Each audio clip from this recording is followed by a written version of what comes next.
Halo semuanya dan selamat datang di pembahasan kita kali ini. Hari ini kita bakal bedah tuntas sebuah epos yang skalanya bener-bener masif.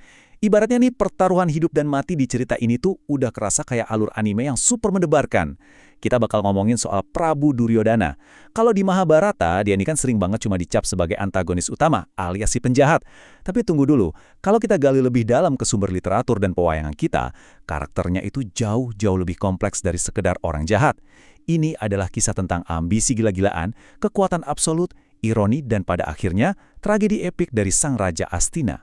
Nah, coba kalian bayangin, apa jadinya kalau ambisi yang benar-benar absolut ketemu sama satu kelemahan yang super fatal?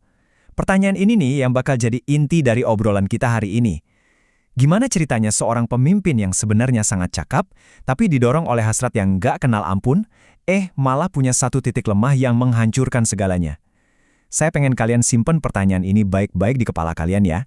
Karena di sini, kita nggak bakal ngelihat Duryodhana cuma sebagai monster mitologi dua dimensi. Kita bakal bedah dia sebagai sosok manusia yang sangat rumit, seorang raja yang pada akhirnya terjebak oleh bebannya sendiri. Oke, kita langsung masuk aja ke bagian pertama, akar ambisi sang mahkota. Coba deh kita perhatiin gimana karakter Duryodhana ini digambarin. Kalau di kesenian wayang kulit, dia itu sering divisualisasikan dengan bentuk Wandagrodhan yang punya ekspresi muka hitam. Dan faktanya warna hitam di sini bukan simbol kejahatan loh, justru ini lambang keberanian, kegagahan, dan keteguhan yang luar biasa. Makanya dia sangat dihormati sama rakyat dan 99 saudaranya. Tapi ini dia kontrasnya yang menarik. Di balik sosok gagah itu, ternyata ngumpet rasa insecure yang benar-benar dalam. Dia itu merasa iri banget sama kehebatan saudara sepupunya, yaitu para Pandawa.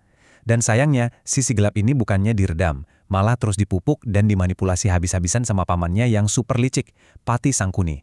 Ngomongin soal asal-usul kelahirannya, wah ini sih udah bener-bener mirip kayak cerita asal mula seorang villain di buku komik. Jadi gini, ibunya, Dewi Gandari, itu ngalamin kehamilan yang gak wajar banget, jauh melebihi 9 bulan. Karena frustrasi dengar Kunti udah ngelahirin Yudhistira duluan, Gandari ini sampai mukul-mukul kandungannya sendiri. Terus yang lahir apa? Cuma gumpalan daging abu-abu. Resi biasa akhirnya turun tangan, dia bagi daging itu ke 100 pot dan dikubur di tanah selama setahun penuh. Nah, pas pot pertama dibuka, muncul deh Duryodhana. Yang bikin merinding, kelahirannya ini diiringi sama pertanda alam yang luar biasa buruk, kayak suara lolongan hewan buas yang nakutin banget. Sampai-sampai para tetua kayak Widura dan Bisma itu udah ngewanti-wanti kalau anak ini bakal bawa kehancuran buat dinasti Kuru. Tapi ya gitu, ayahnya, Dhritarashtra, udah terlalu buta karena cinta buat nyingkirin bayinya. Lanjut ke bagian kedua, siasat licik merebut takhta. Karena sadar betul sama seberapa kuatnya Pandawa, awalnya Duryodhana ini nggak mau milih jalan perang terbuka. Dia lebih milih jalan pintas yang licik. Dan eskalasi konfliknya ini cepat banget teman-teman. Semuanya dipicu dari rasa terhina Duryodhana pas dia nggak sengaja nyebur ke kolam ilusi di istananya Pandawa, terus jadi ketawain. Wah, balas dendamnya beneran brutal sih. Lewat permainan dadu yang udah diakali sama kesaktian Sangkuni, Yudhistira kehilangan semuanya. Hartanya ludes, kerajaannya lepas, sampai kebebasan adik-adik dan istrinya pun ikut tersita. Di titik inilah ambisi Duryodhana benar-benar berubah wujud jadi kekejaman murni. Bayangin aja, adiknya, Dursasana, sampai nyeret Draupadi ke tengah balai pertemuan dan nyoba nelanjangin dia di depan umum. Kekalahan telak ini akhirnya maksa Pandawa buat diasingkan ke hutan selama 12 tahun, ditambah 1 tahun hidup dalam penyamaran. Dan kejadian ini benar-benar secara brilian ngasih lihat titik balik dari seluruh epik Mahabharata. Penghinaan ke Draupadi itu adalah kesalahan yang benar-benar fatal. Bima yang saat itu udah dipenuhi amarah yang meledak-ledak, langsung ngucapin sumpah berdarah di tengah balai pertemuan itu. Nah, sumpah inilah yang bakal jadi benih kehancuran buat Duryodhana dan seluruh saudaranya. Dendam udah dikunci rapat dan udah nggak ada jalan buat putar balik. Sekarang kita masuk ke bagian ketiga, menantang perang Bharatayuddha. Waktu berlalu, masa pengasingan akhirnya beres, dan kita sampai di persiapan menuju puncak konfliknya. Setelah hukuman selesai, Pandawa sebenarnya cuma minta hak kerajaan mereka dibalikin secara damai. Mereka bahkan rela loh cuma dikasih 5 desa aja. Tapi, disinilah arogansi Duryodhana nyentuh level tertinggi. Dia nolak mentah-mentah. Dia secara harfiah nyatain kalau dia nggak bakal nyerahin tanah bahkan seluas ujung jarum pun ke pihak Pandawa. Krishna sendiri udah repot-repot datang sebagai utusan damai, tapi tetap aja ditolak sama Duryodhana. Bahkan dia sempat punya niat gila buat nyulik Krishna segala. Dari titik ini, perang benar-benar jadi satu-satunya jalan keluar. Tentu aja menjelang pecahnya perang, kedua kubu sibuk cari sekutu. Ada satu momen epik di mana Duryodhana dan Arjuna ini barengan datang ke Krishna buat minta dukungan. Krishna nawarin dua opsi. Dirinya sendiri, tapi tanpa senjata dan murni cuma sebagai penasihat, atau pasukan elit tempurnya yang disebut Laskar Narayani. Duryodhana dengan pemikiran strategis militernya tanpa ragu langsung milih pasukan tempur. Selain itu, barisan pendukungnya juga diisi sama jenderal-jenderal terhebat pada masanya. Ada Bhisma, Guru Drona, dan pastinya sahabat paling setianya, yaitu Karna. Kalau kita lihat di atas kertas sih, kekuatan tempur Duryodhana ini kelihatannya benar-benar mustahil buat dikalahin. Kita bergeser ke bagian keempat, kesaktian dan titik lemah.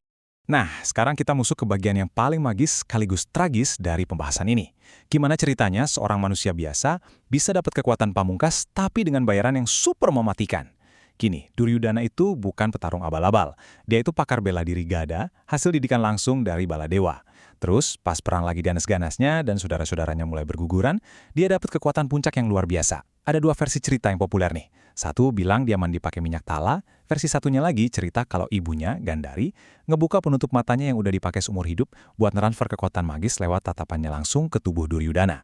Hasilnya, tubuhnya jadi kebal terhadap segala macam senjata. Benar-benar zirah mutlak yang bikin dia nyaris gak bisa disentuh. Nah, poin krusialnya ada di momen ini. Syarat buat dapetin anugerah tadi itu, Duryodhana harus nemuin ibunya dalam keadaan benar-benar telanjang bulat. Tapi apasnya, di tengah jalan dia malah papasan sama Kresna. Kresna langsung ngejek dia habis-habisan karena berani nemuin ibunya sendiri tanpa pakai baju selai pun. Karena ngerasa malu banget, Duryodhana refleks nutupin area bawah perutnya termasuk bagian pahanya. Dan karena ditutup, bagian paha itu jadi nggak kena tatapan magis ibunya, ataupun olesan minyak tala. Bayangin aja, sebuah ejekan sederhana dari Kresna berhasil nyiptain satu-satunya celah kematian buat sang raja. Tragis banget kan?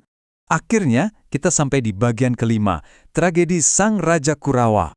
Kita maju ke hari ke-18 yang kelam banget. Saat itu, semua jenderal andalannya udah pada gugur, dan duel penentuan di tepi telaga pun pecah. Duryodhana yang udah kebal ini harus berhadapan sama Bima. Karena mereka berdua ini murid dari guru yang sama yaitu Baladewa, pertarungan gadanya benar-benar seimbang dan sengit banget. Malahan, gara-gara efek kebalnya, Duryodhana pelan-pelan mulai mendominasi pertarungan dan hampir aja kebunuh Bima. Pas lagi kritis-kritisnya itu, Krishna nepuk pahanya sendiri, ngasih isyarat gaib ke arah Bima. Bima yang langsung teringat sama sumpah berdarahnya puluhan tahun lalu soal insiden Draupadi, langsung ngangkat gada rujak palanya tinggi-tinggi dan menghantamkannya keras-keras ke paha Duryodhana. Hantaman itu telak ngehancurin paha Duryodhana. Sang raja yang katanya tak terkalahkan itu akhirnya roboh mengerang kesakitan yang luar biasa. Terus kenapa momen ini penting banget buat kita pahami? Karena gini loh, di dalam aturan suci perang gada buat para kesatria, mukul bagian tubuh di bawah pusar itu adalah pelanggaran yang super berat. Itu murni kecurangan yang sangat diharamkan. Tapi di sini, Bima, si pahlawan kita justru harus ngelanggar aturan perang suci itu buat bisa ngalahin sang antagonis. Ini otomatis bikin batas antara yang benar dan yang salah jadi blur banget dan makin nunjukin betapa kelam dan tragisnya perang saudara ini. Krishna sampai harus turun tangan buat nenangin Baladewa yang ngamuk parah lihat Bima ngelanggar aturan. Di saat-saat terakhirnya sebelum menjemput ajal, ada satu detail dari karakter Duryodhana yang benar-benar nyentuh hati. Walaupun dia selama ini selalu dicap licik, nyatanya dia adalah seorang anak yang sangat amat ngehormatin dan nyayangin orang tuanya. Ada cerita kalau tiap pagi sebelum dia berangkat ke medan perang Kuruksetra, dia itu selalu nyamperin ibunya, Gandari, buat minta doa restu. Dan tiap pagi juga, ibunya selalu ngasih jawaban yang sama persis. Kemenangan hanya berada di pihak yang benar. Walaupun kalimat itu pasti nyesek dan ngecilin hatinya, karena dia juga sadar posisinya secara moral, Duryodhana tetap aja setia berlutut minta restu ke ibunya tiap hari tanpa pernah absen. Jadi, ini bawa kita balik ke satu pemikiran akhir yang menarik banget buat direnungin bareng. Setelah ngelihat jalan hidupnya dari awal, mulai dari kelahirannya yang dianggap kutukan, rasa irinya yang terus dimanipulasi, kecakapannya sebagai raja yang dihormatin banyak satria, sampai akhir hidupnya yang tragis karena sebuah kecurangan, apakah kita masih bisa ngehakimi dia cuma pakai kacamata hitam putih? Kisah Prabu Duryodhana ini ngajarin kita satu hal penting. Ambisi yang gak kenal kompromi, sehebat apapun tameng dan pelindung yang kita punya, pada akhirnya pasti bakal mengekspos kelemahan kita yang paling fatal. Terima kasih banyak udah ngikutin eksplorasi kita hari ini. Saya harap ini bisa ngasih perspektif baru buat kalian. Sampai jumpa di pembahasan berikutnya.